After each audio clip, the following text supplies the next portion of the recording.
Hello, my friends. Hello, my life warriors, wherever you are in the world. Welcome to the Day In, Day Out podcast. Woo! Today on episode 171, I had the immense pleasure to have on Abbie Bela on.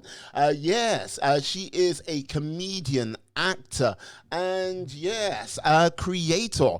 I've got to say, I had a very interesting conversation with her about her acting career and, some of the challenges she faced.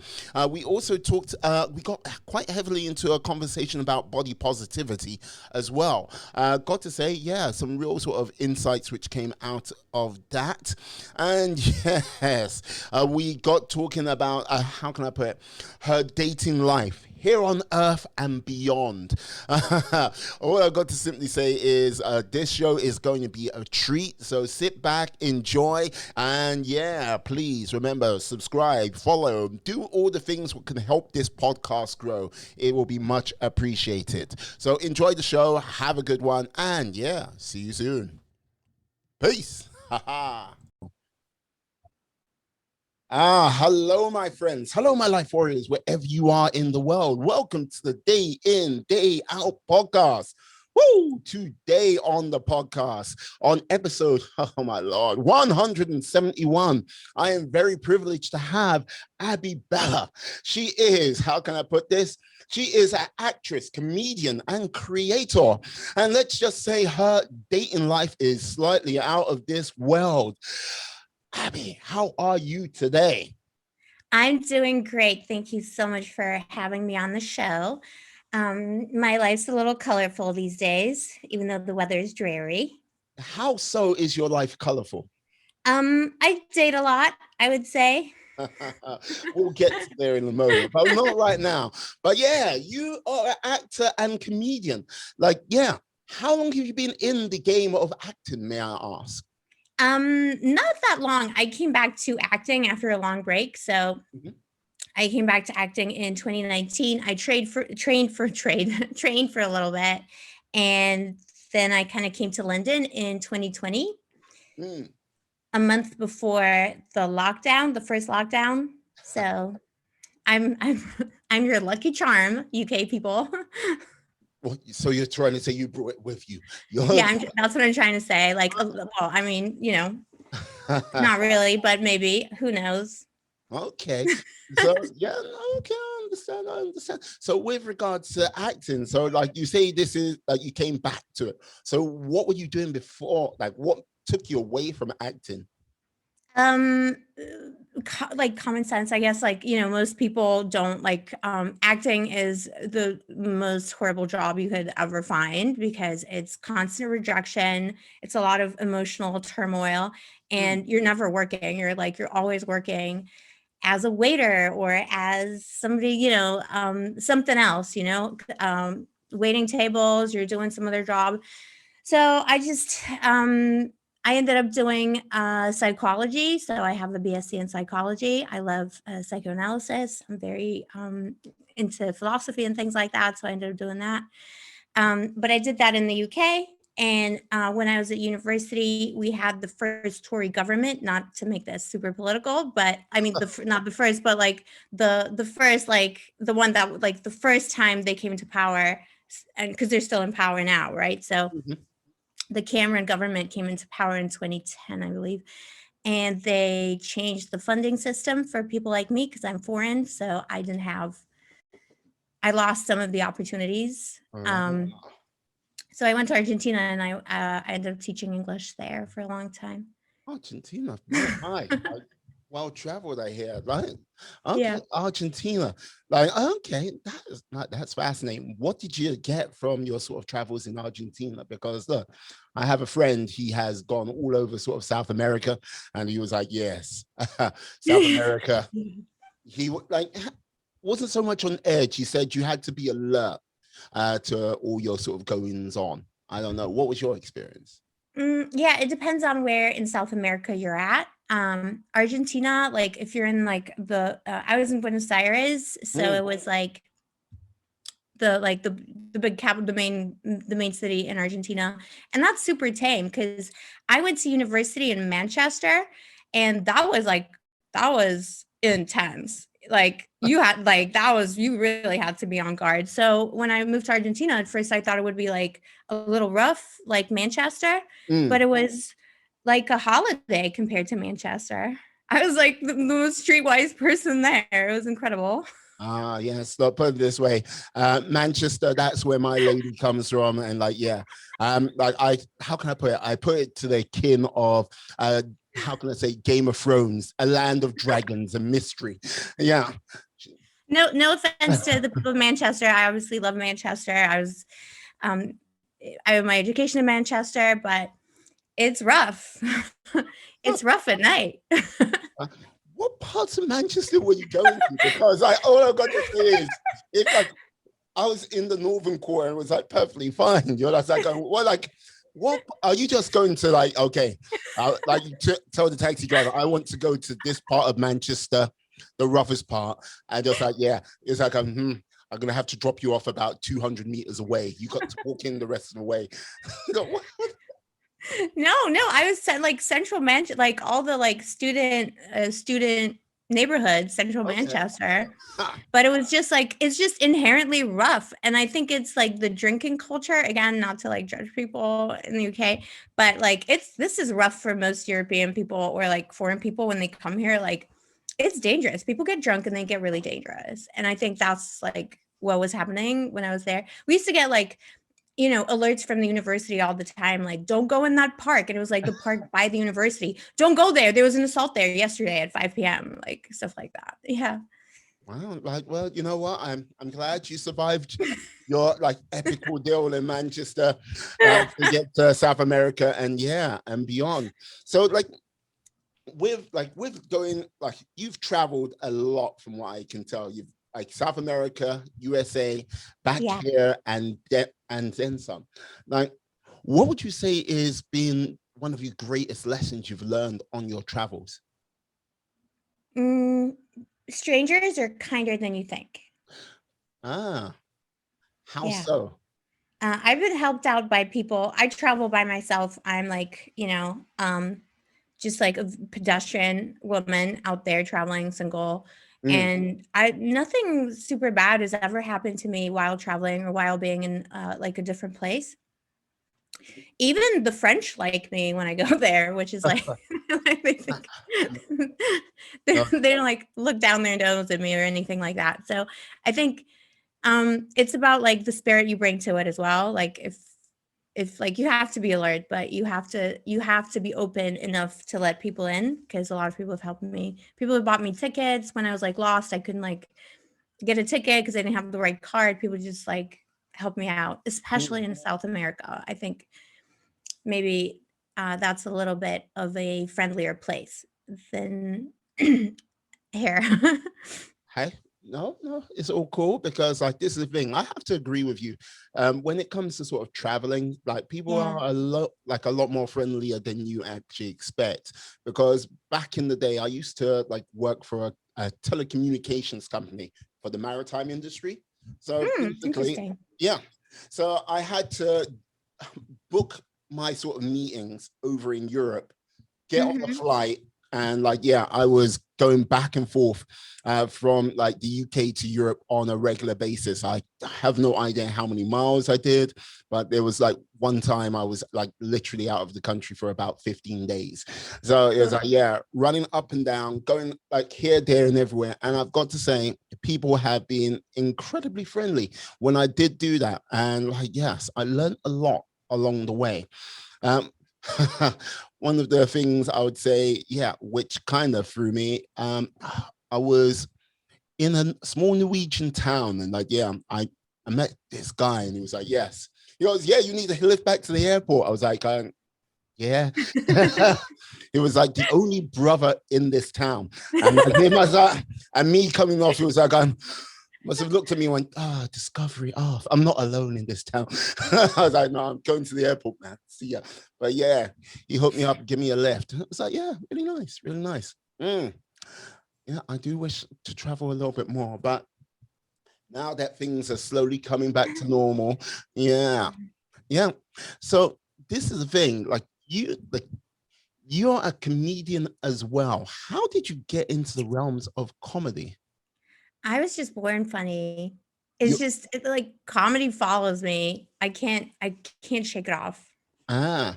So with regards to that, are you doing comic? Like, it's like, yeah, you go, you're born funny. I'm like, okay. Like, do you do comic bits or do you just like take on a comic persona? Yeah, so I mean there's like a comic persona. My Instagram is my comic persona at the moment is what I'm doing right now. It's like a postmodern kind of take on bimboism and Instagram basically. But yeah, so I do like characters. I love situational comedy, sketch comedy. Mm, I love like classic British comedy too. Like I take a lot of inspiration from that. okay. But I'm not the one, like I don't do stand up though. So I'm not a stand up. That's for not for the faint hearted, and it's like a whole art in itself. So I would never like claim to be a stand up because the people who work in stand up, they're like artists in their own right. That's like a whole other niche. So I'm more of a sketch person, sketchy. I'm a sketchy Uh, person.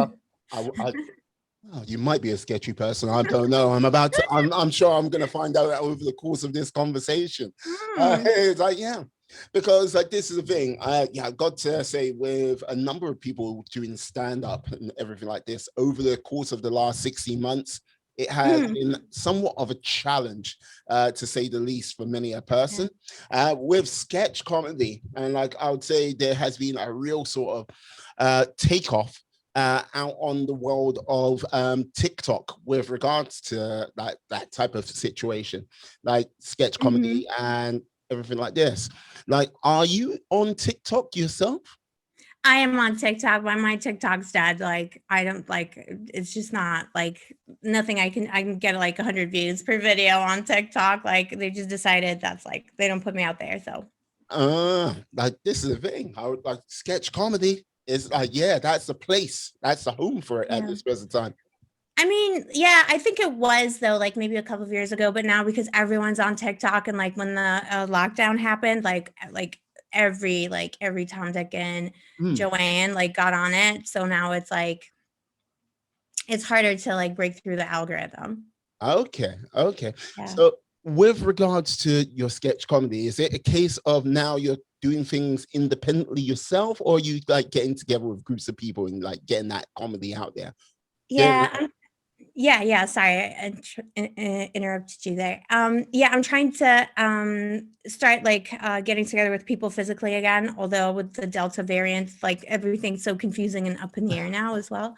But I am writing a web series, which I hope to get some highly misinformed person to sponsor at some point this year, so it can come out on Amazon. Mm, So we'll have like that web series, and so there's that, and the other stuff is just my solo stuff. I do a lot of kind of like what I call, I guess, is guerrilla comedy, guerrilla theater, mm. multimedia guerrilla, well, social media guerrilla theater, where I just do characters and Yeah. things. No, because like this is the thing, you are like an interesting cat because when you're saying, yeah, it's your take on sort of post-model bimboism, it's like a case of you're not just doing it just like, oh yes, I'm a bimbo right here. Oh, look at me, look at me. It's like you've really sort of like trying to break this down and put some real thought behind it. Like, what was the sort of inspiration for you to like go down this line? I think it was mainly as an actor, you have like one perception of yourself, but then like people see you a different way. So every actor has a casting type. So then like based on your look, how you sound, your nationality, people will like put you in a box.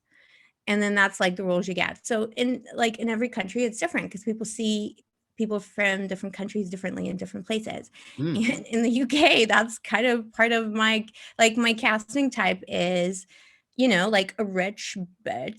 Can I say that word? B, it's a rich bee from, You or like can like look, housewife. be free with your language. Say Sorry, what I'm you want. so sorry. I'm so sorry. I'm so like I swear like a pirate because like in lockdown I was like left to my own devices and all like this. Like, oh my God, I'm so sorry. Yeah. So, because like I'm in the UK, I'm never going to play like the English Rose or like your regular person. So the casting type was always kind of something a little weird, like, like over the top, like Housewives of Beverly Hills, or like that kind of style, like Housewives of London or whatever, like, and it was always, it always came down a little bit to my blonde hair, because it's like clearly bleached blonde hair. And for some reason, I was told that this is not a popular thing in the UK. And it just made me like wonder, like, wow, like that's like so extreme that like it's such, like, most people in other countries, they'll have like bleached hair and stuff. But here it was such a barrier. And then I just like, and then I just started improving this like character. Mm.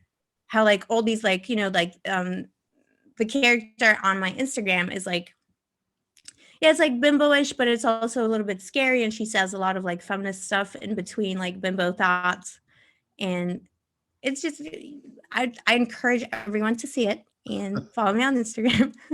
Yeah. But yeah, it's like, it's just like the character is just a combination of my experiences and how a reflection on how people see you when you're not from around somewhere, and how that can influence, even when you're an artist, how that really influences what is accessible to you, artistically speaking, and how like those stereotypes prevail. And I'm also like, obviously, like I'm Eastern European, and those roles are available to me in this country, but there's like two roles: cleaner or escort, Ah.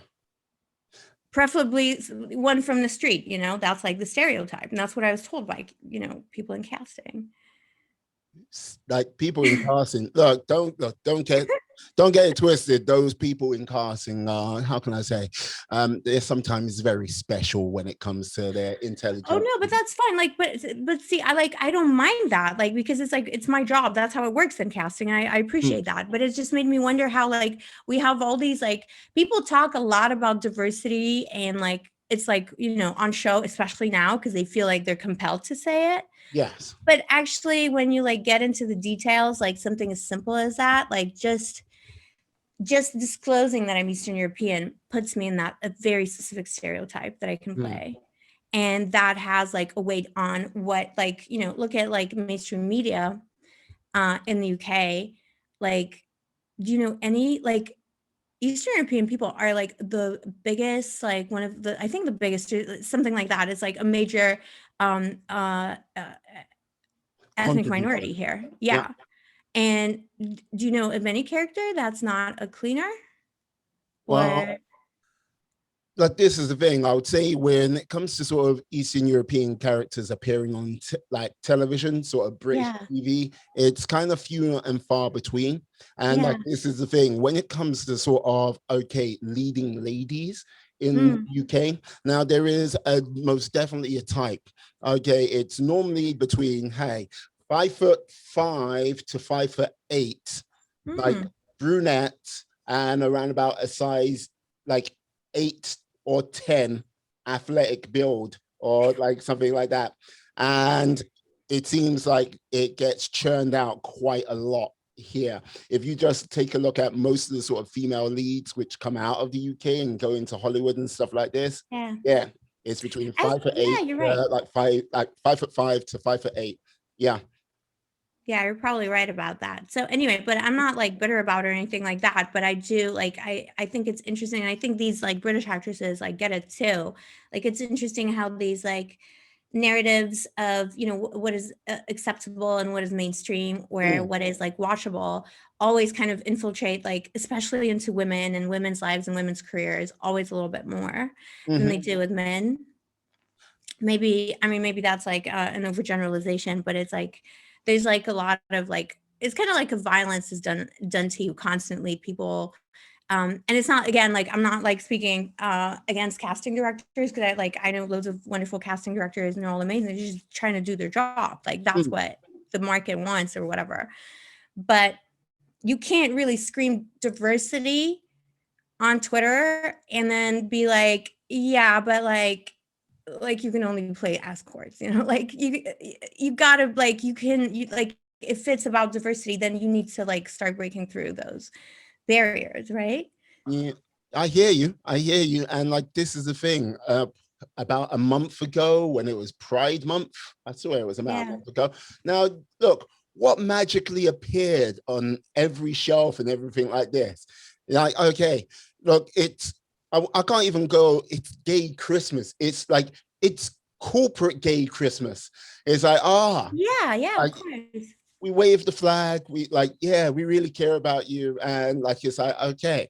But if you look at many of the companies and going, okay, yeah, how many execs or anything like that, real key decision makers are Yeah. gay, straight, like, well, gay or like trans or like, if, you know, like part of the letter mafia, as they call it, not, I would say not many. And when it comes to like, hey, if you went Mm-hmm. BLM, like, or like basically civil rights, Yeah. it's talked about for a brief period of time and it's forgotten about. Uh, it only works when it comes down to sort of, okay, they're out, like it's out to promote something outwardly, but really inward, like internally, not a lot has changed. And trying to break that change is not an easy mission at all. And it requires a lot of hard work, or like going a slightly different way where you go more independent rather than sort of with the mainstream, you know? Yeah. Oh, for sure, for sure. And you have to be bold and brave Mm, because, and you know, and a lot of it is artist solidarity too, because like that's such a great point with BLM, because like it was so easy, especially last year, to like put up like a blank box or something, or like just like do like the hashtag when it was like, but only because it became acceptable. But in 2015, when BLM was around, nobody was doing that yeah. because it's like, you know, because it's absolutely, and there's a lot, like there's a lot of these like gestures, and it's not just like the film industry or corporations, like it's everywhere. We need to, I think we the people should be involved in like the body politic in a way that is like, you know, very like BLM like got involved and got rid of some statues, like, you know, throwing stuff in the river. Like, I'm not saying you need like go throw stuff in the river, um but yes. And yeah, we should hold people to account for Mm, what is happening in the arts industry. And I think, and this is my analysis as a non-British person, but looking within the BBC, like for example, is like the standard, and it's like it really informs people's opinions, people's point of view, like, you know, from cradle to grave, like BBC, mm-hmm, NHS, all of that, right? But like look at what's out, like look at like BBC 4. You know, this like, for example, this like talk radio, super intellectual, right? But like, I mean, talk about like white boomer man mafia, like, and the disparity in pay between just the female presenters and the male is incredible in the 21st century. But it's an ongoing issue, an ongoing scandal in the BBC, and these people are making decisions about what is diversity. okay. You And know? like, yeah, I hear you. And like, this is the thing with regards to the sort of film and TV industry in the UK. I'm not too sure what sort of line they're going to go down in the next few years. I think there is a shake up coming, and I don't think I've got to say there. Part of me wants to believe it's coming from the sort of mainstream establishment, but I would Yeah. say it's more so coming from the fringes. People like yourself, which you want to do a web series by yourself. You just need to get funding for it and like basically Yeah. build a team of people around you.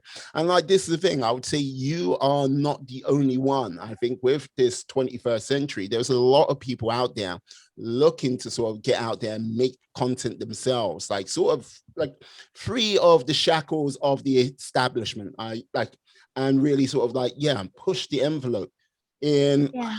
in various unique and clever ways. Yeah, for sure. Oh, for sure, for sure. That time is definitely here. We just need more power and more like more money and power to be able to like push a lot of things through. Mm. But for sure, for sure. I And would I say, think like oh, sorry. definite sorry. No, carry on, please.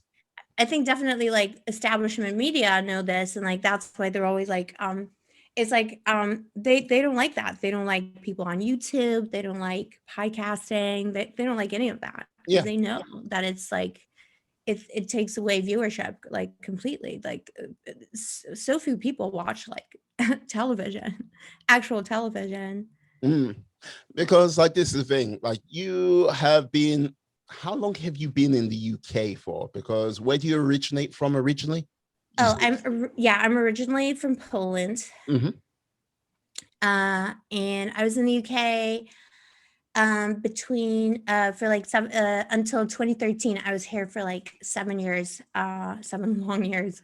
I was here um at university, and I did a bit of work, so I understand how the kind of class system works here, and how um yeah, what it's like for graduates, Mm-hmm. the employment system and stuff like that. It's not, it's not easy.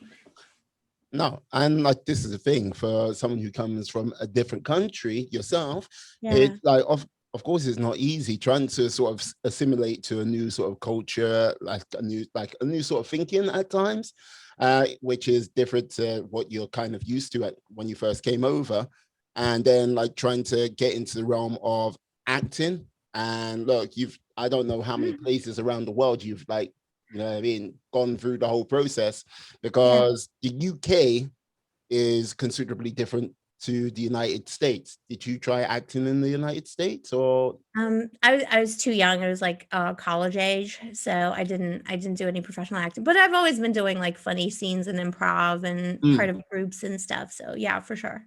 okay. Do you think you might actually go up to the Edinburgh Fringe at some point if you haven't already? Yeah, I've been there. I was there in 2019 with the acting studio I was at the time. I played a Russian cosmonaut.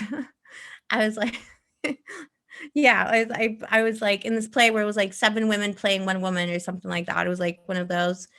Um, so I wasn't like the lead, but I was Valentina Tereshkova, the first woman in space, a Russian woman from the 60s who went into space.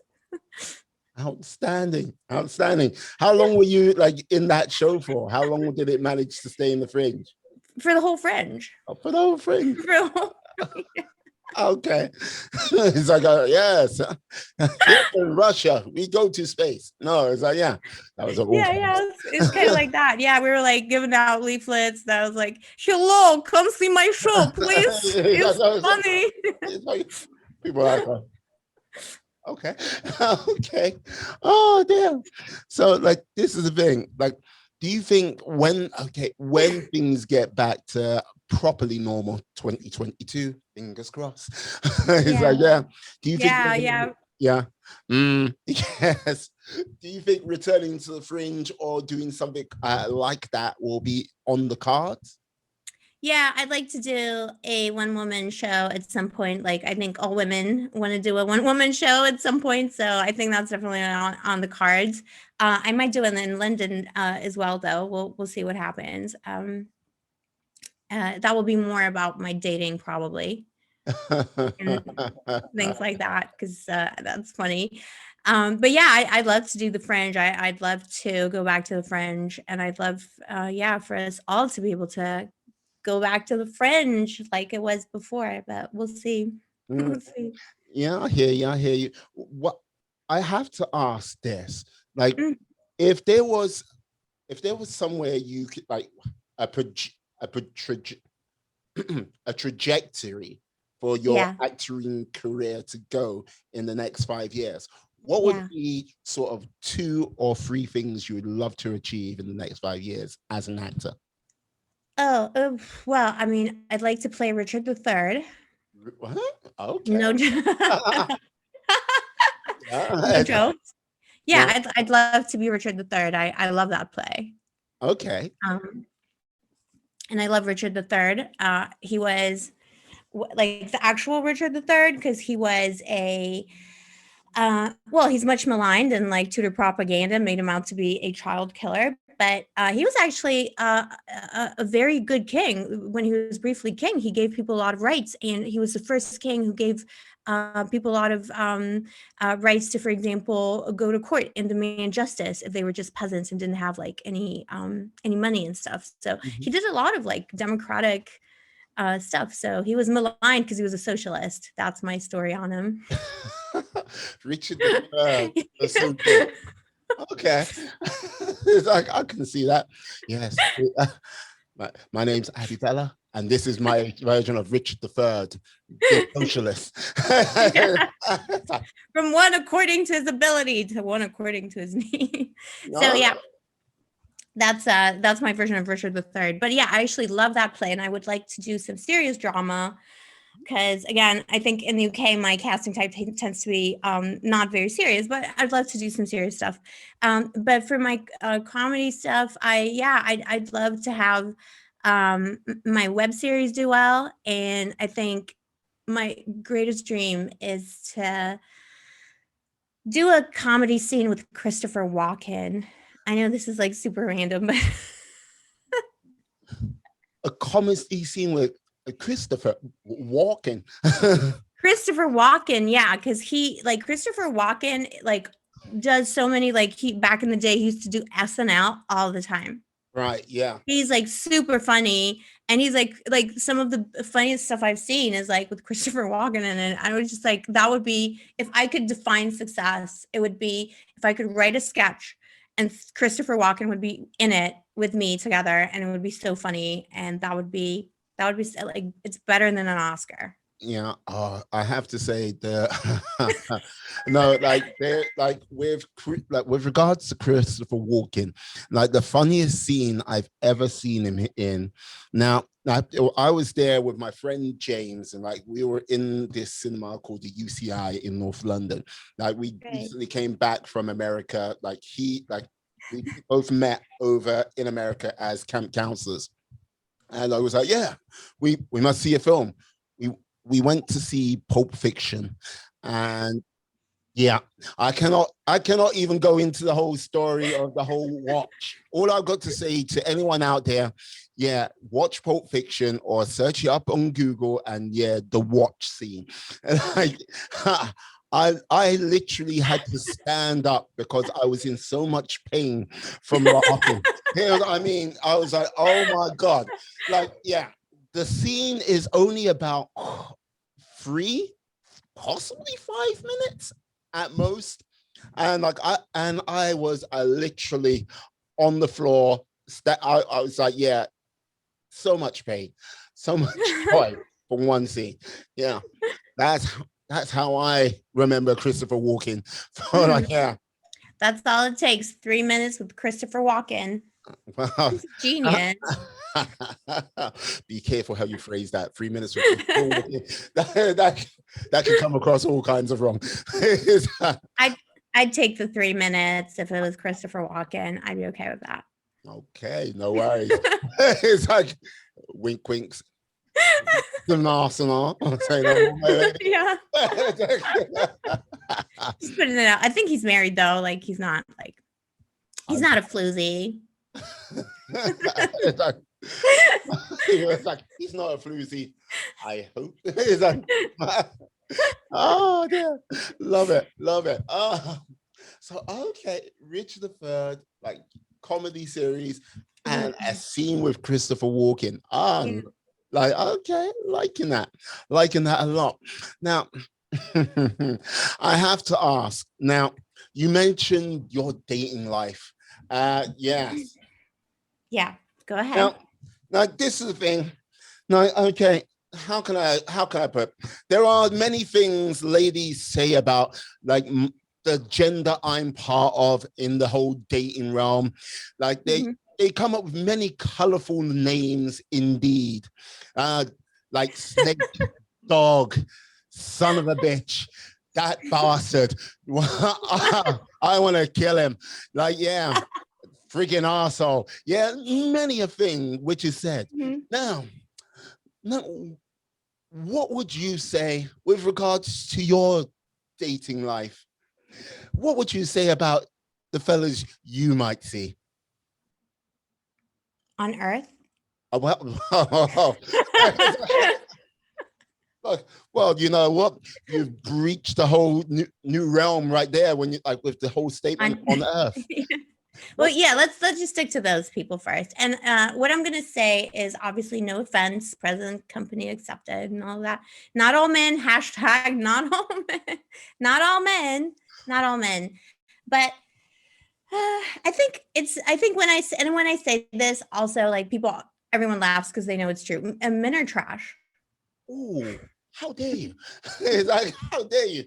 Like, men are trash. Like, Men are trash.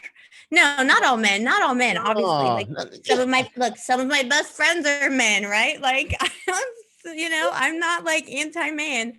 Like, I love men, but a lot of men are trash, especially in the dating scene, in the singles market.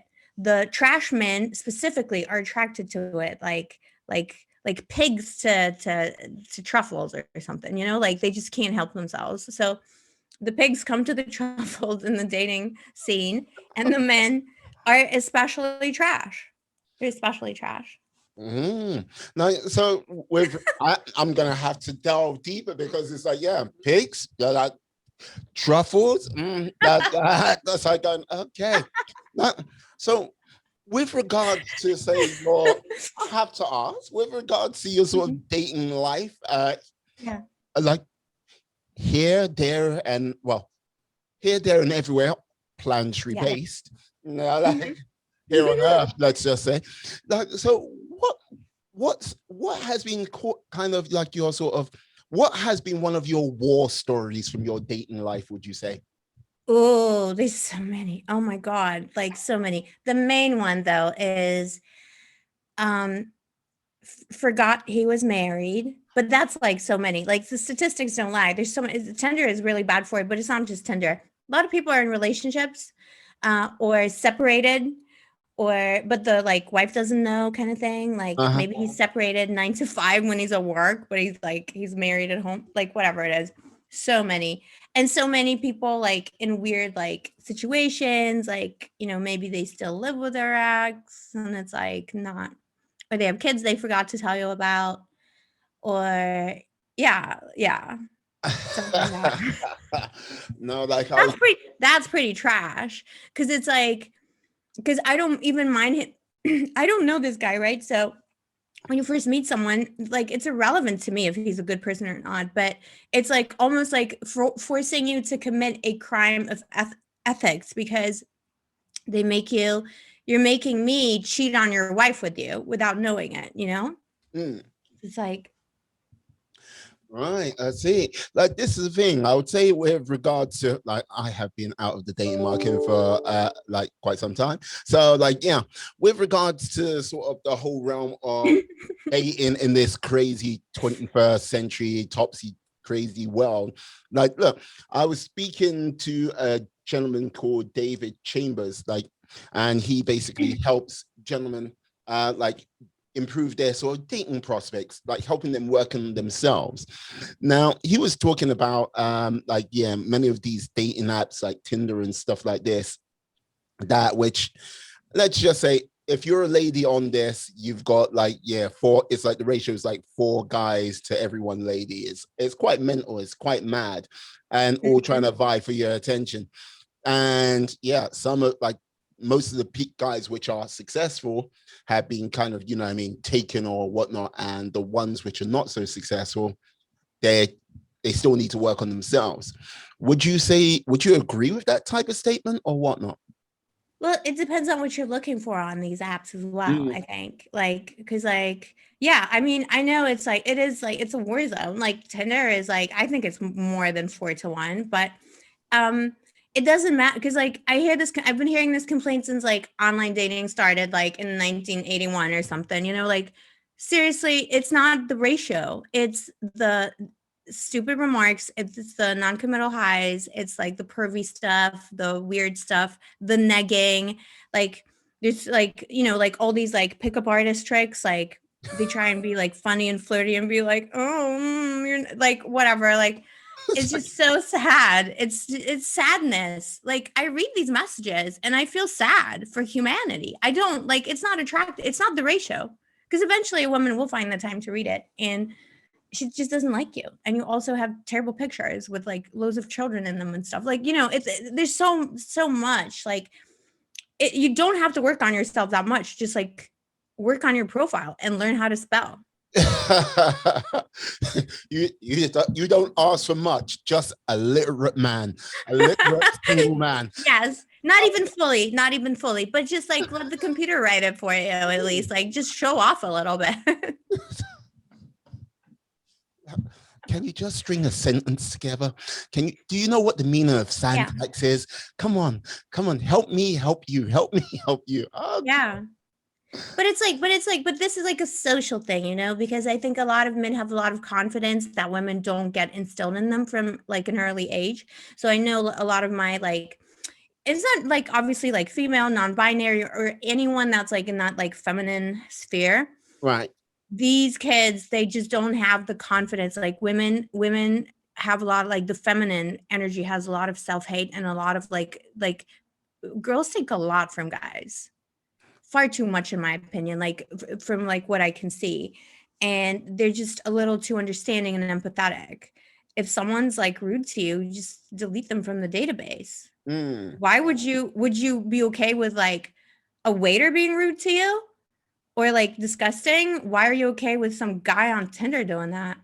Now I sometimes wonder with regards to with regards to sort of now in this sort of modern age, like the sort of social connections you would have built like without say these apps, without sort of social media, like there was a lot more sort of contact from like people to sort of work out their sort of social P's and Q's at an earlier age, and that's kind of been more set off and it's a lot more like distant. Because look, the amount of times people can be just downright mean and nasty when it's online compared to face, they're a completely different person. It's like they would like say boo to the goose. Would you say that could be a factor what plays into it, or would you say that not? In my opinion, it's not. In my opinion, it's just pure patriarchy. It doesn't matter what, like, whether it's social media, real life, like, it's just patriarchy. It's just men feeling entitled and usually very deluded about how hot they are as well. It's a kind of madness. Like I don't have a mirror in front of me, so yes, I'll just have to look at myself in the camera. No, not all men. Please, men, please. I'm not just saying all men. I love men, but there's like just like certain types of men out there who, like, you ask like a girl, like you ask like, I don't know, Angelina Jolie, like, are you having a good hair day? And she'll probably tell you no, like I feel bloated today or something. Like, you ask like Scarlett Johansson, like, do you think you're beautiful? And she might have like a bad day and say, no, I don't feel beautiful today. Because like constantly we get these messages about women not being, everything you do as a woman is bad. But like you ask, and I have done this, and I'm not kidding. You ask like your average boomer guy, like with a beer belly, if he feels like, how are you feeling today? I'll be like, yeah, stallion. Oh, not bad. Hey, I can't look. There are some guys out there with that self-confidence and belief. I'm not here to rain on their parade. You know what I mean? You get, dude. Like you go forth. But like this is the thing. Like, okay, you say the patriarchy plays a part in this, but I would say with regards to sort of modern day society, look, I would say Fred, even before social media and everything like this, like you had magazine culture. Like damn, when I was growing up it was heroin chic. It had to be razor thin, look like you haven't eaten for like what, like you'd kill someone to have like just the smell of the burger. You walk up and down the catwalk and that was it. Now today, where it being more pressured because let's just say there is more out there, more and more people, like more and more ladies and stuff like this. I sometimes feel that plays into sometimes some ladies' self-image sort of realms. Just sort of like, okay, for example, Instagram, with the sort of standards of beauty which are put into that sort of app. And let's just say quite a lot of the times, if it's pumped through a filter, if it's like sculpted, everything like this. And like you get some girls were very impressionable at that time, look at that and go, that's the standard of beauty I've got to hit, which isn't actually possible. Or if they look at the Kardashians or something like that, there is an element of cosmetic surgery which is in there, which no one actually talks about it, like first and foremost, you know. Yeah, I agree with you, but I would say that the Kardashians and the capitalistic patterns of Instagram is patriarchy 101. It's the male gaze, like embedded in all these like different apps and filters, and women take on the male gaze themselves because it's like a propaganda. We're raised on this propaganda, and it becomes internalized. Mm-hmm. So yeah, like I agree with you. Kardashians, whatever, back in the day. I was a kid when heroin chic was in style. That gave me an eating disorder and body dysmorphia that I still struggle with till today. And yeah. Yeah. So like with regards to like having an eating disorder and everything like this, what are some of the things you use? I'm not going to say coping mechanisms. I'm going to say like, what are some of the things you do to put in practice to overcome that disorder on a daily sort of basis, or like weekly or monthly? Yeah, I don't. Body positivity helped a lot. I do like, that's like those like new movements that came up like over the past decade that like helped a lot. And actually things like Instagram do help. Things like, like social media does help because you can connect with other people who can empower you and can make you feel like you're not alone, because that's how it was for me. And a lot of it is about body dysmorphia, and like it was from a very early age. But it's hard because our society is so like, the hatred, like the fat phobia is real. Like the hatred of fatness is real. And I've experienced it myself. My weight has fluctuated from just under 90 pounds to 150 pounds throughout my life. And I get treated very differently by doctors when I'm underweight than when I do when I'm a little bit overweight, even though I'm the healthiest I've been in my entire life. Like I think that with regards to like the positive, like body positivity movement and basically like the sort of health movement, I think it's one of those things where I think a good sit down needs to happen, because to sort of balance out the two. Because look, I'm all in favor of body positivity when it comes down to many a side of things, but I'm also down with regards to health and well-being. And there are some times where people like go, okay, they go too far one way with body positivity, and they sometimes go too far the other way with health. And I think it needs to be like sat down and go, okay, let's see where the sort of lines truly lie. Because I think it's a case of many a time it goes off in an extreme tangent either which way.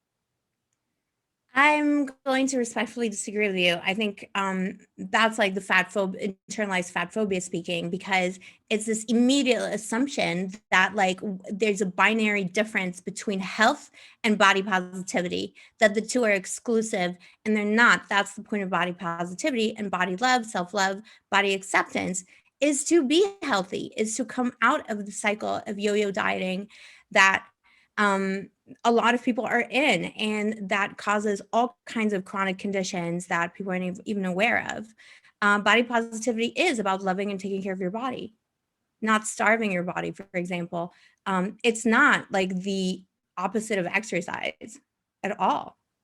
No, but this is where I'm coming from. Like with regards to that, like when I say it can go down to two extreme lines, I'm not saying being fat phobic. No, I'm just saying there needs to just be a conversation to like go, okay, look, this is like this. These are the extreme ends of both sort of camps. How can we like make sure we can have something more balanced, like where everyone can sort of be included with that, and like the conversations need to be had.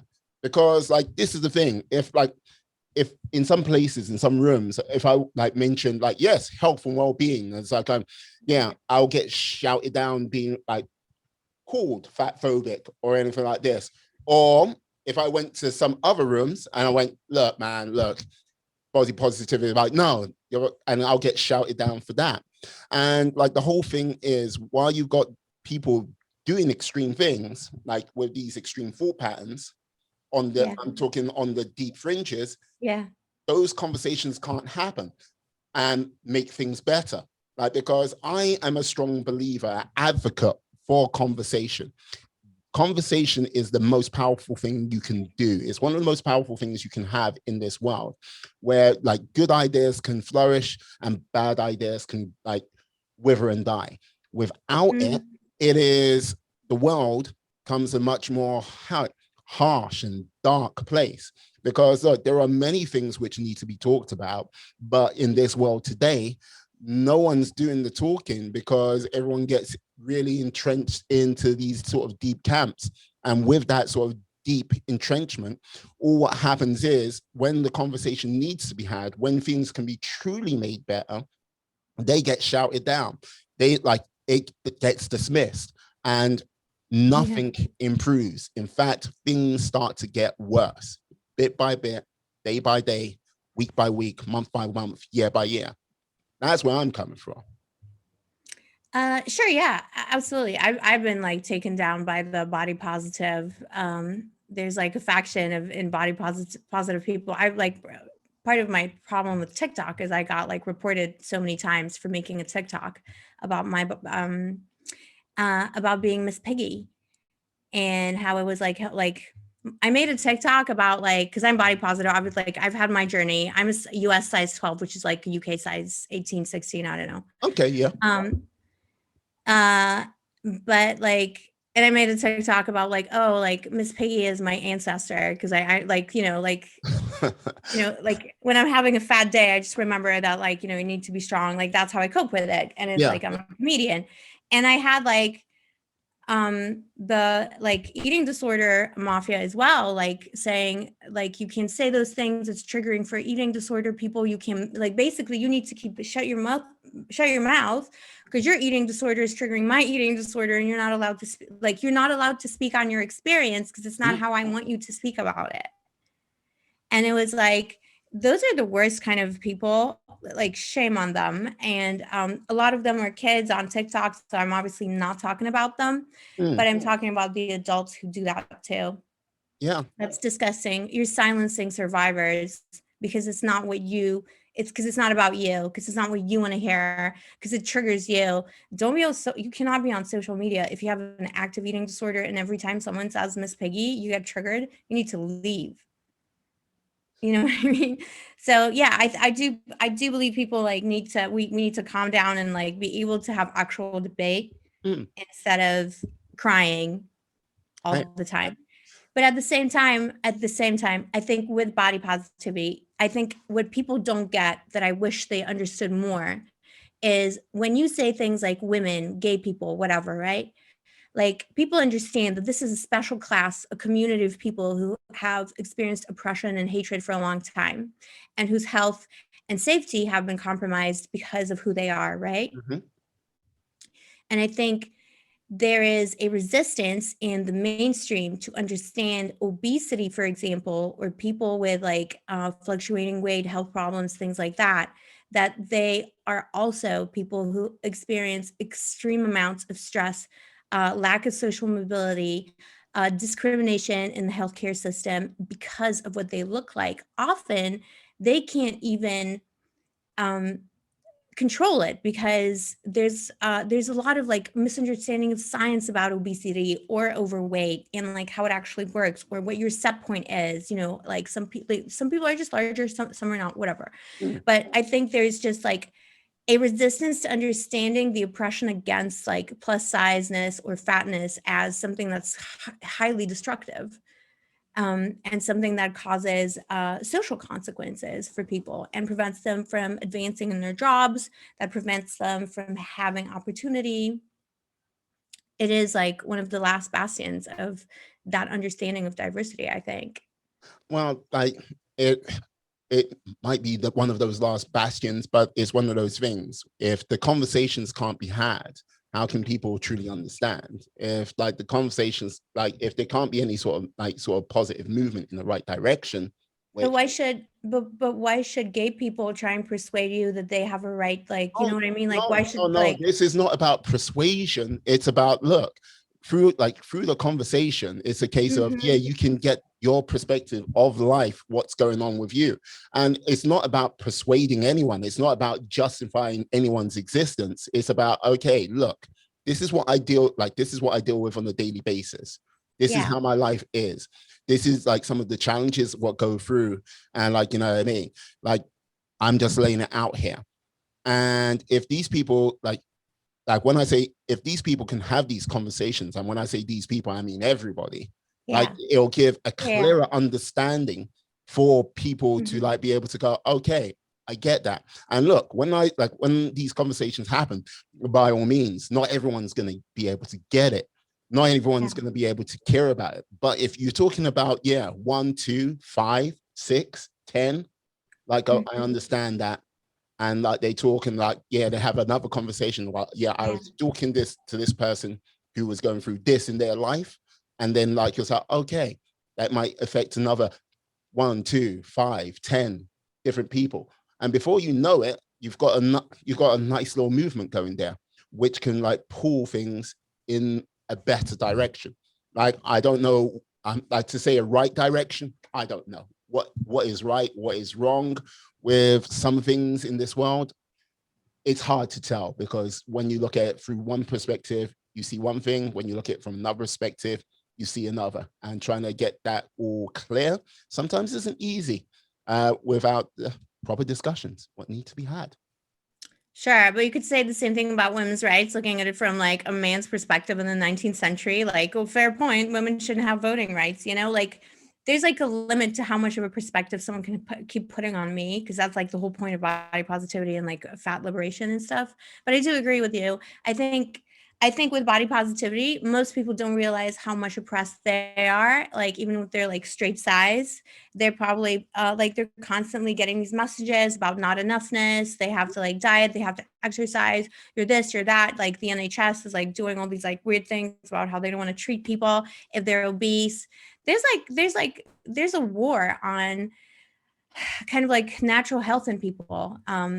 So like everyone's affected by this, and especially if people have children, they need to know that the children are affected by it, like I was as a child, and Yeah. like children are today. And it like you don't have to be obese to be affected by it, to feel obese. Not that there's anything inherently wrong with obesity. And the other, I think, problem is that, yeah, I think we should come together and understand that we're harming ourselves with diet culture. But people really need to look at the science, and not the science that's funded by the FDA or by corporate sponsors and the government that's like giving people false information, like the food pyramid and stuff like that. There's a lot of bad science about things like body weight, weight loss, and things like that Mm. that we've been using over and over again because it's sponsored by corporate interest. And this is something that you can like literally Google that. There's a great writer called Lindo Bacon.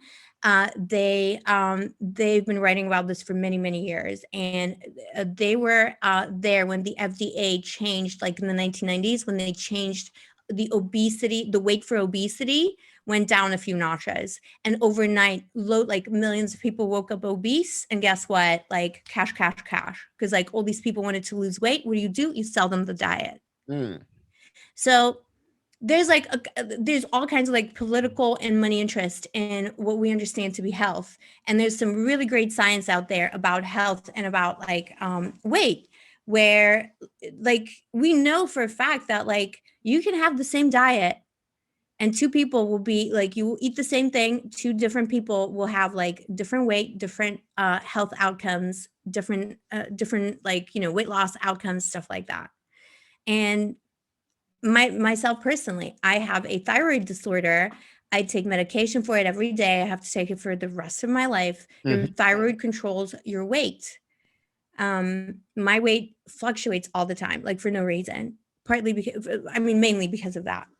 Like there's like some people really can't control their weight, and it's like there's this like received knowledge. It's like this constant propaganda in advertising, that you can control it, that you can lose.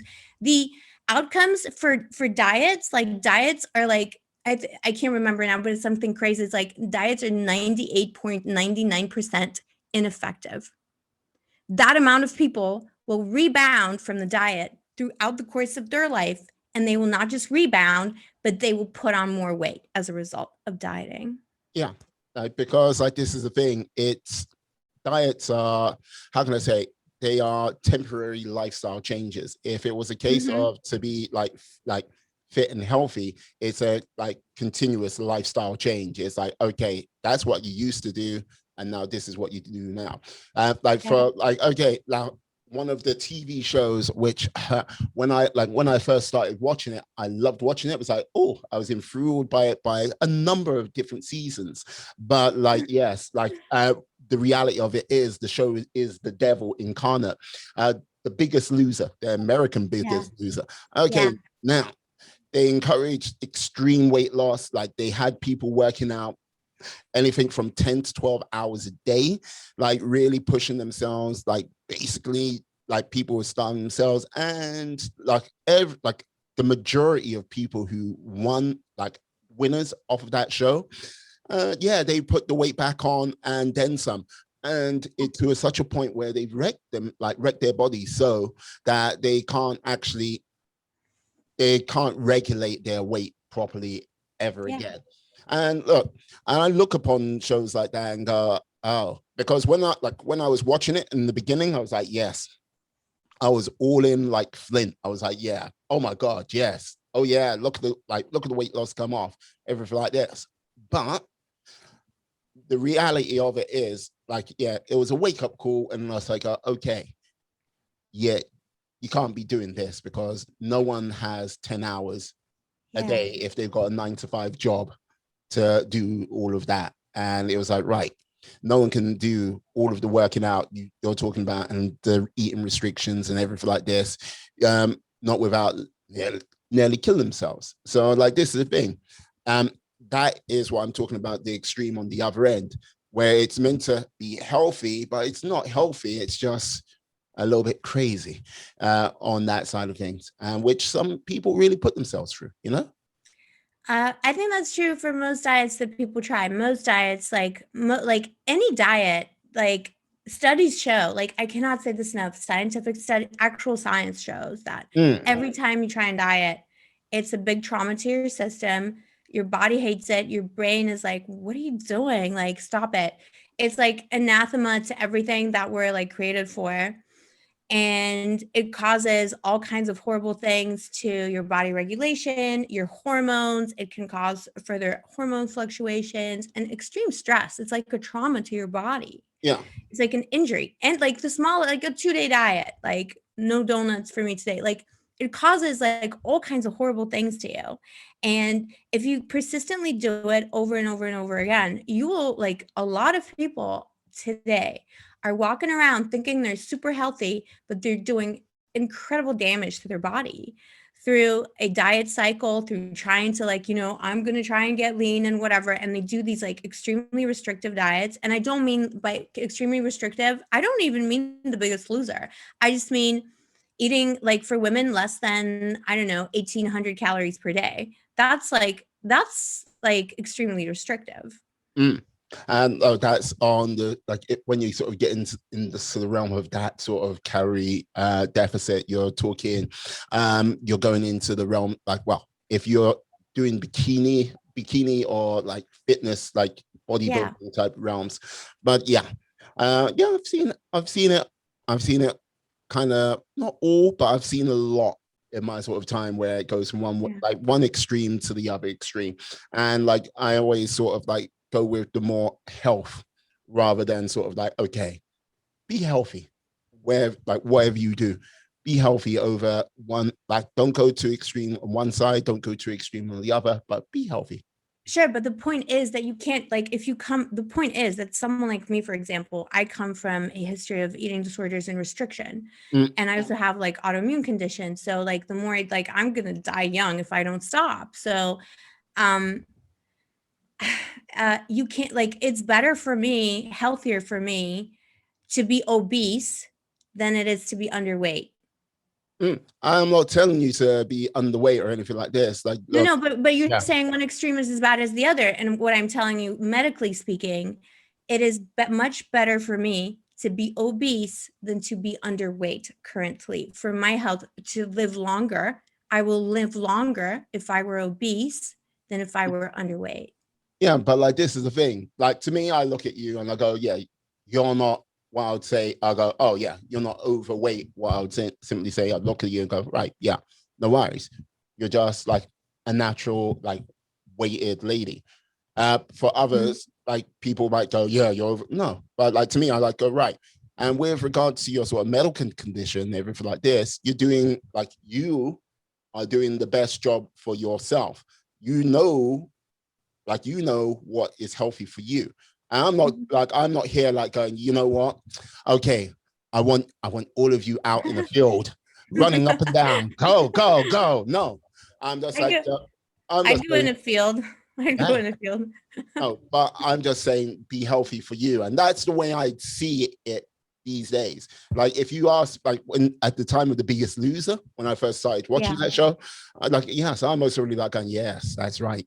Everyone needs to run up and down and do the frog march and do this and like yeah. But it was like right at that time, it was like yeah, my like sort of limited sort of knowledge at that time. That was the perspective I saw it from, and like over time, yeah, got better, learned, like not so much got better, I got wiser, and yes, I got a better perspective from it all. That's all. So what's been your like health journey? Like my health journey, I am a person what lift weights on the regular basis. Like if I do go running, I can like do like I can put in a healthy amount of distance, everything like this. But like I'm not the type of person where okay, oh I'm not super lean or anything like that. Like I would say I'd sort of live like a power lifter life. With regards to living that sort of power lifter life, I can do like cardio, but if I was like really into my cardio, just doing that, I would be considerably like I would be different. But when it comes to my sort of day to day, I am like, yeah, most weeks I'm in the gym like anything from 5 to 6 times a week, like lifting weights and yeah, living what I consider my best life. And yeah, I'm happier for it because look, with my age, I'm currently in my like mid 40s. So like lifting weights is going to be hugely beneficial for me later in life. And yeah, like because as time goes by, strength like starts to curve away. I don't know how old you are, but like, are you in your early mid 20s? Yeah, that's funny. Yeah, I'm 36. I'm like a boomer. Yeah. Oh, you're not a boomer, like that's right. If you added maybe another 20 years, maybe 30 years, yeah, then you'll be in boomer territory. No, boomerism is a state of mind. Okay, well, like, well, you're a 36-year-old going on to 70. Okay, there you go. Yeah. But yeah, but with my day to day, I get up early. I work like I do the weights. I work hard with that, and yeah, work and do a podcast at night. But that is the lifestyle which makes me happy. And look, talking to people on a daily basis, like about a number of different subjects. Look, you came on to this podcast today and like to talk about, yeah, possibly, about your acting career and like, yeah. And the conversation has gone down this merry path where like, yeah, learning a lot more about yourself and like, yeah, getting a fresh perspective. But for me, yeah, my fitness journey is like, yeah, lifting weights, like a high iron diet on a regular basis. But yeah, all cool.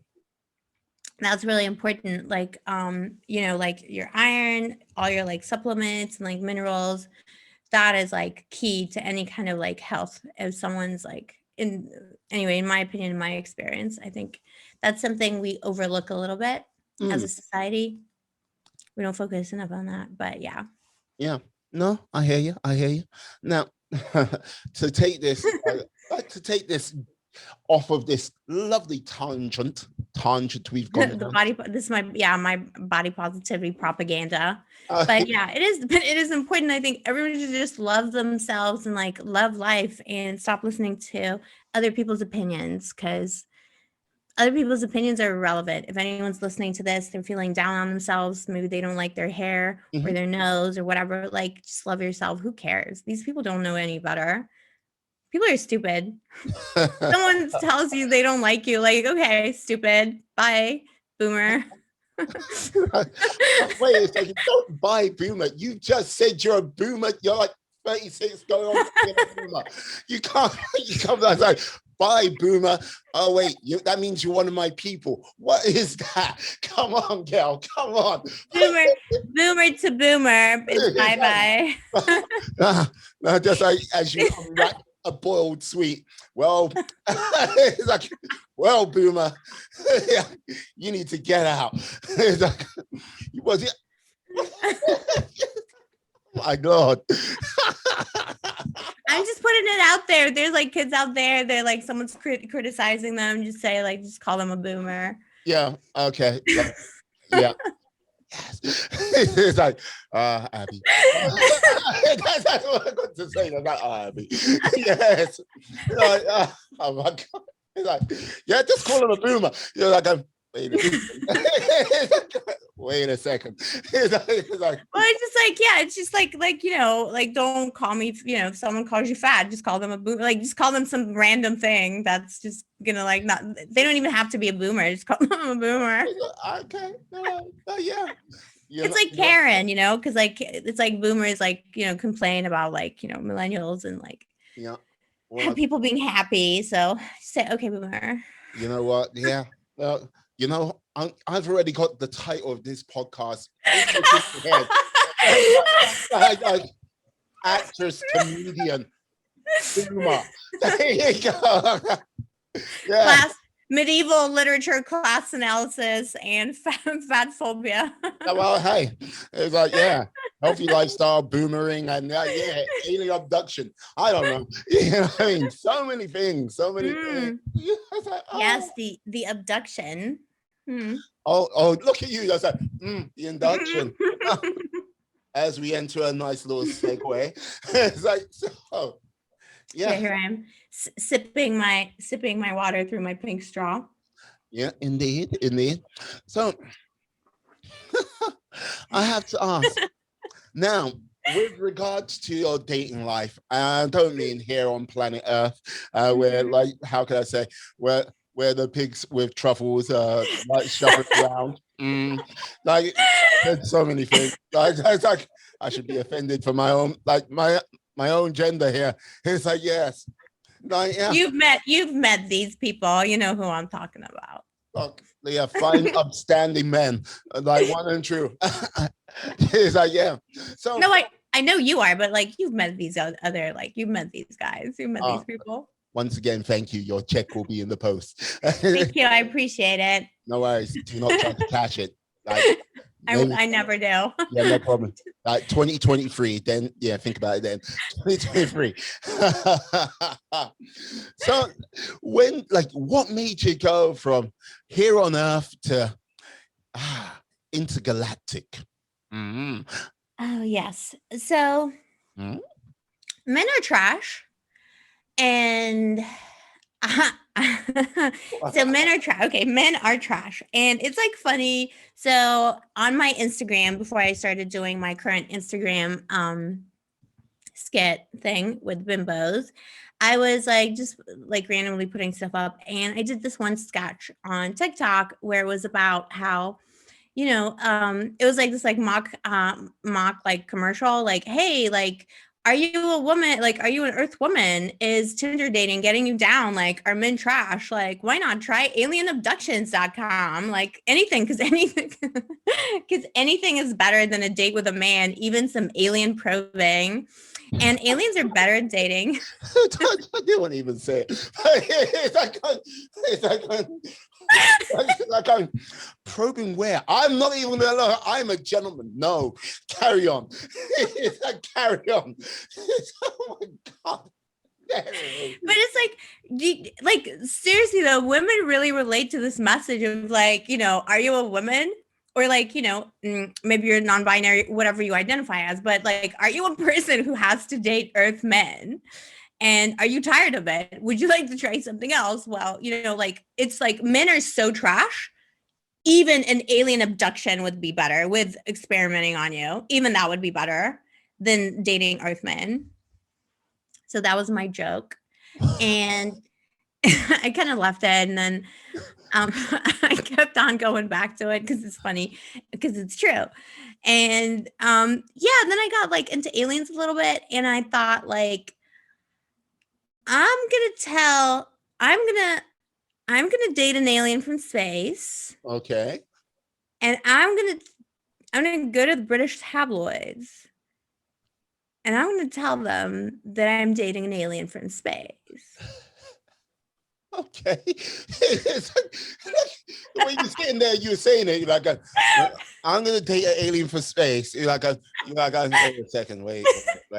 And then I'm going to go to the tabloids. Wait a second, wait. Like, wait. Yeah. Did I think this through? Right? Okay, yeah. So you got an intergalactic Tinder, you found your alien, and then you found your British tabloid. Yeah, I found my alien. What's your alien's name? You can see him on my Instagram. I can't tell you his name because the CIA will do experiments on him. So he has to be unnamed. And he's a little bit nervous because all these like space millionaires are going up into space. And like the guys, like the aliens up there, him and his crew, they're a little like, what's going on here? So they don't want to be known because we're a horrible species. Like we might like kill him or something. So. Well, you never know. Like, yeah, Bezos being up there might get a little bit of a probing himself. Say no more. That's like, yeah. What's your name? Jeff. Okay. Relax. Yeah, just close your eyes and trust me. I won't hurt you. Unfortunately for Jeffrey, no alien wants to do that job because like my boyfriend told me they have this conversation like who's gonna do it, and nobody wants to do it. So I don't think he's gonna get probed. They don't want to touch it. Nobody wants. Okay. No one wants to do it. Hey, yeah. Galactic Free. Yeah, it's your turn. Jeff Bezos is coming up on that spaceship. No. Yeah, they all scatter away. No, I'm on my break. Yeah. I left the oven on my other spaceship. No. Not my. He's just not their type. Like they like abducting people like me. They like nice, friendly people, fun people, not people like not evil dictators or, you never hear an abduction story where it's like a dictator or like some evil corporate mind. Well, you got to make sure to mind the race them properly because hey, you don't want that. Look, you don't want a sort of trained sociopath or after you. There's like, okay, like yeah, got the guy from North Korea like, you know what? You know what? I went to bed and then there was this glowing light all around me. And there was this alien, standing there around about 6 feet tall, big gray eyes. Yeah, okay. What are we gonna do now? We're gonna build a rocket. We need to get that son of a bitch. Yeah, exactly. Like we don't mess with.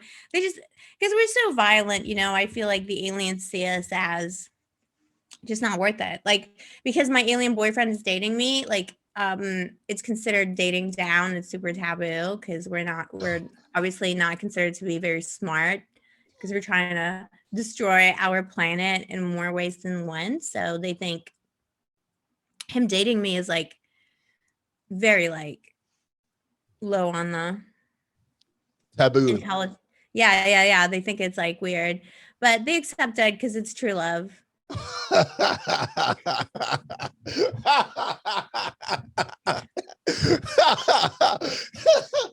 It's like so like let me get this straight. They got intergalactic travel. They can travel here and there everywhere. Yeah. Like they're here. They're coming here. but they don't make contact because they're scared of us. Okay. And because they were like looking on okay, so I kept on like posting, making jokes about this on Instagram, and like my alien saw it and he was like, maybe. Is that what did he beam down like, hey, what's up, gal? Yeah, pretty much. Yeah.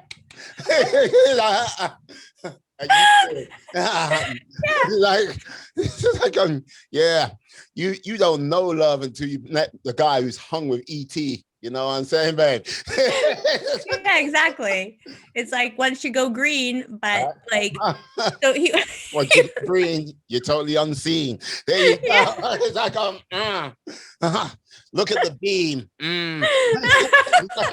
Yeah, you're deep in the bean. Mm-hmm. So yes, so he was just like, he saw my Instagram and he saw that I was making these jokes. Like, they're aliens, they don't really get humor. So I think he kind of thought maybe it was like serious. I was like looking for an alien boyfriend, and like he beamed me up and I met him and his crew. He's like a captain of a ship, and it's a smaller craft, but small crew.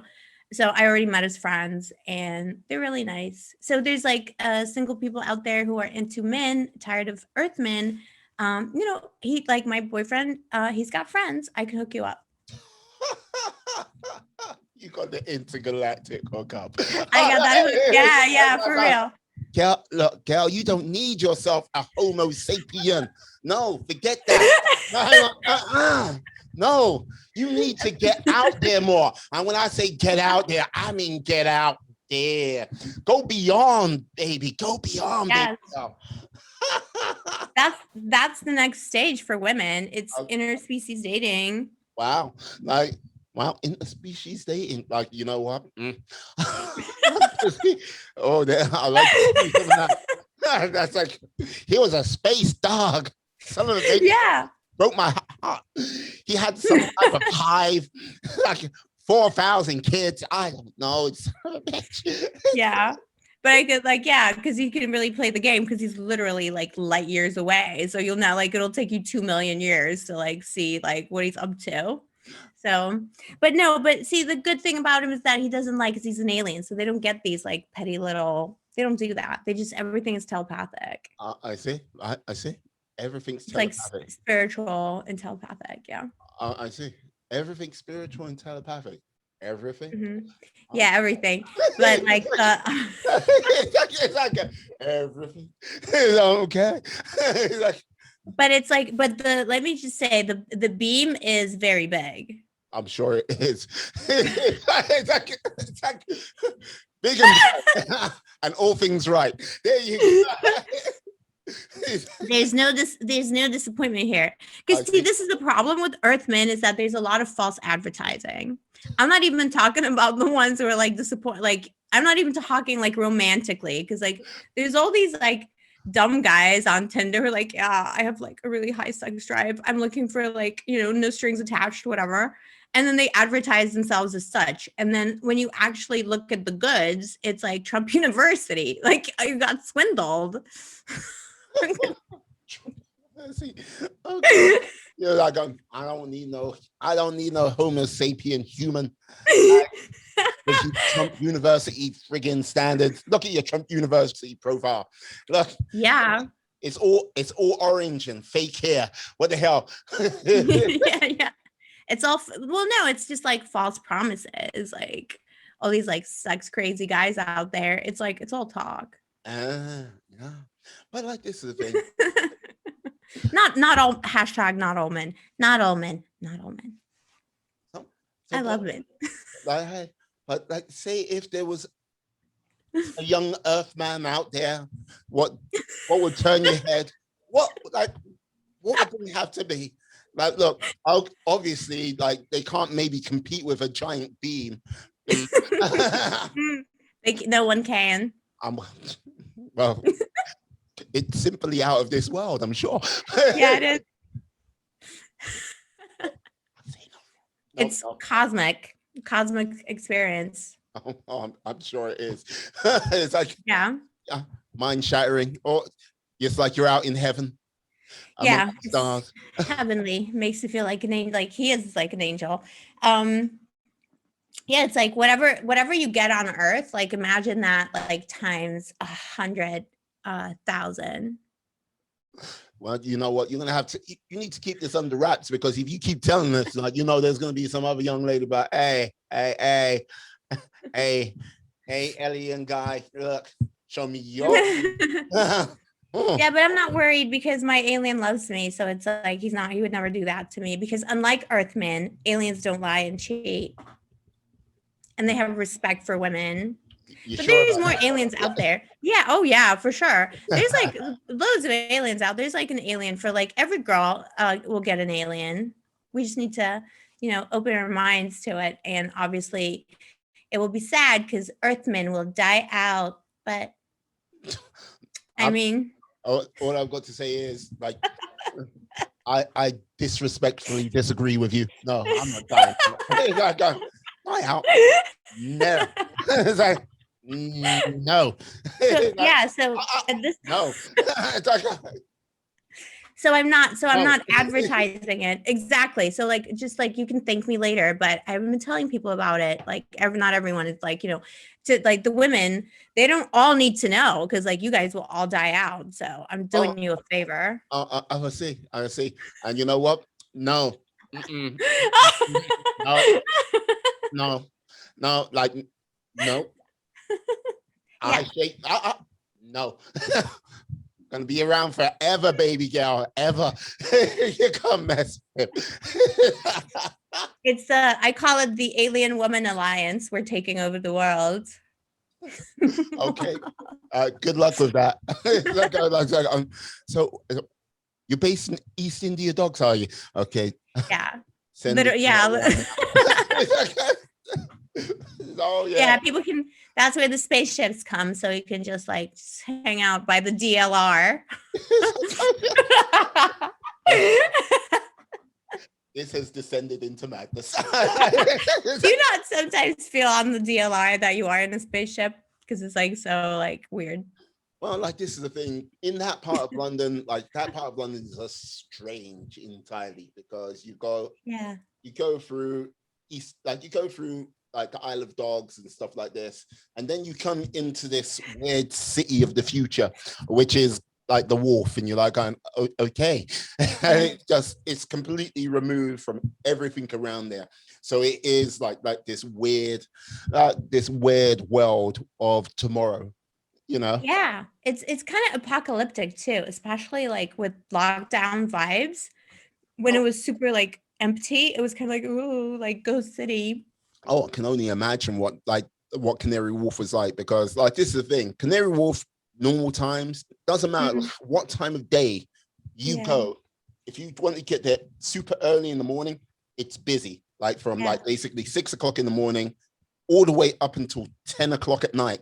It's busy, and then it kind of stops around about 11ish, depending where you are. But lockdown, it must have been like, oh my God, where is everybody? Oh my God, what's going on? It was like that. Yeah, like they all left. There's like, and like a lot of these like tall buildings, like the lights were on some floors, but not others. So it really was like, wow, like abandoned. I kind of like that vibe. I get a lot of inspiration from these types of landscapes, but obviously like I don't like what the situation that caused it. But I like an apocalyptic landscape. I'm sure you and the alien are like plotting something now. We must stop her now before it's too late.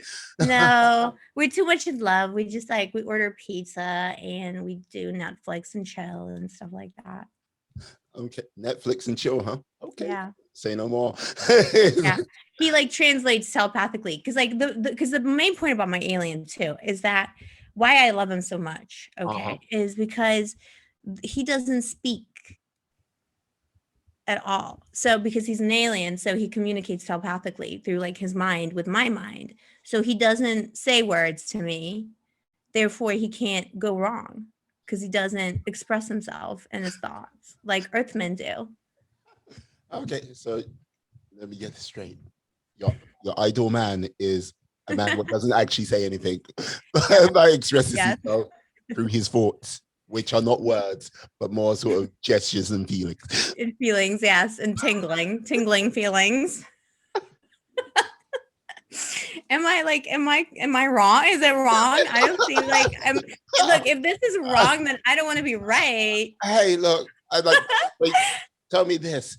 Like, do you talk to him using your physical voice, or do you just let the telepathy be the thing? It's mainly mind communication, but sometimes because he thinks it's cute, sometimes I just say things to him because it's funny to him. He thinks it's cute. It's the classic. It's like all I want is a guy who will listen to me all the time. I don't care. And yeah, and exactly. And he's like, he has his own spaceship. He's a high-ranking captain. He is like, I think he's like 859 at the moment. I don't know, but like it's like alien years, so it's like damn, girl. That's like, whoa. Like you are going beyond boomer. Look, yeah, like 79. No, you're like, yeah, you're all in the 800s. There's like, I'm 36 going to 800 and just 800. I don't need that 39 on my end. Beep, beep, boop, boop, 800. Yeah, like extreme daddy issues, obviously, like 800 years old, but okay. But like he looks like, you know, like in our years, it's like dog years, right? So like in dog man years, it's like, I don't know, maybe 30. So he's actually younger than me. I'm dating a younger man. Whatever you need to do to lie to yourself, girlfriend. He's 839 years old. You just said that. That's like, I'm dating a younger man. No, he's 839 years old. That's what you said. He's no 30-year-old. He's 839. Stop lying to yourself, girl. Stop lying. Wait. You think? Stop lying. There you go. No, but do you think, oh, that's an interesting thought. Do you think he just told me that because I'm not from his planet? And like, it was a lie. He is like, he's not really like, it's not dog years or like earth years. He is actually like just an old guy pretending to be a young alien because I can't tell the difference. Don't pull on that string, girl. Too quickly. That alien son of a bitch lied to me. He's no better than no. Yeah, he lied about his age. He told me he was 800 and he was really like 6,050 years old. Twice the age. He was like. Oh, okay. Time is time, and yes, I'm gonna ask you one more question because because you know what, you've earned this question. It's like, okay, now this last question. Now, sure. Okay, pick a movie, your favorite, like a favorite movie or any movie. Okay, now you. Like take the Muppets from either the Muppets from Sesame Street and the Muppet Show. And like, yeah, what is the movie you're thinking of? Oh my God. I can't. Okay. I got a movie. Yeah. What movie is it? It's like a TV version of Richard III. TV version of Richard III. Now, yeah. Okay, replace the whole cast of Richard III with the Muppets. Okay, but you can have one human actor. Who would the human actor be, and who would be the Muppets? Interesting. Yeah. What Muppet would play Richard III? Would it be a Muppet or would it be a human? No, it would be a Muppet. I think if I were to typecast it, I'd cast Gonzo because he's like, you know, a bit of a, you know, one of those. Like I feel he's got that like that Richard III vibe, you know, of feeling like, oh, people don't like notice me and love me and whatever. But I think to make it interesting, I would probably cast Miss Piggy as Richard III because I want to be Richard III. So I'm just going to vicariously live through Miss Piggy. Okay. Interesting. Vicariously living through Miss Piggy. And then what would happen is literally every other part in the play like because there's like Lady Anne and like a bunch of other like female parts, and they're all like crying over the fallen king, the good one, according to Tudor propaganda. By the way, it's not true. Richard III was the good guy, but in this play by Shakespeare, it's propaganda. So, and like the who are those two guys? It's Muppets, isn't it? Those two guys in at a theater show, and they're like sitting upstairs. Yeah, I know the ones you're talking about. Yeah. The heckler. Yeah. Mm. Those two would play all the female parts. Oh, okay. You know what? I shouldn't have expected anything less. No, but it makes sense, because if I produce this movie, I would like try and like, even though the words are saying that Richard is guilty, I would try and exonerate him by making like all these, like inverting the characters so that it was clear that the good people were evil, but Richard was good because he was played by Miss Piggy. Fair enough. Okay. Fair enough. Nah, Richard III. Okay. I'll give you that. I got Richard on my mind because I was like doing because I've been like following the whole Richard, like I don't want to bore you with it because like not everyone's into it, but there's like a whole like Ricardian society of people like working to exonerate Richard III. And I have like a friend of mine who we discussed Richard III quite a lot. And I was writing a bunch of sketches about it recently, actually. So okay. Awesome. Now I've got to say, Abbie, thank you for coming on today. How can I say it? You have been great fun. You have been a burning light, a crazy laugh, and like, yeah, like, you know what I mean? From like body positivity to alien abductions to like acting. Hey, had the full gambit. And yeah, you've been absolutely charming and awesome the way you've come across today. Thank you very much. Yes, but can I ask, how can the people out there find you out on these interwebs? Find me. Well, you'll see a big beam of light. No, I'm just kidding. I mean, you might. I hope you do. Just find me on my Instagram is the best way. I got all my links to my YouTube on my Instagram. Those are the two main places where you can find me. And yeah, my Instagram is just Abbie Bela, at ABBIE, Bella with one L, Abbie Bela. Perfect. And that's it. You'll find me there. You'll find like my story about my alien, some pictures together. I actually have pictures of the aliens. Okay. I think you may have seen those. Yeah, I have footage with the alien, documentary footage of me with the alien. Video and a picture. So yes. Go to her website, go to her Instagram. I'll put the links in the description so you can find her. Like, it's not going to be an alien like autopsy or anything like this. It'll be, I'm sure, a very interesting time indeed. Like, yes. So let me just say this to you, Abbie. Like, thank you for coming on today, superstar, absolute. Yes. And thank you. Oh, I thank you. And let me say thank you to you, my friends, my life warriors out there, for sticking with us through all this time and this interesting conversation. Please stay safe, stay well, be awesome, be fantastic, be all the positive bees you can be in this world, and then some. Have a good day, guys. Yes. Peace. And yeah, we are.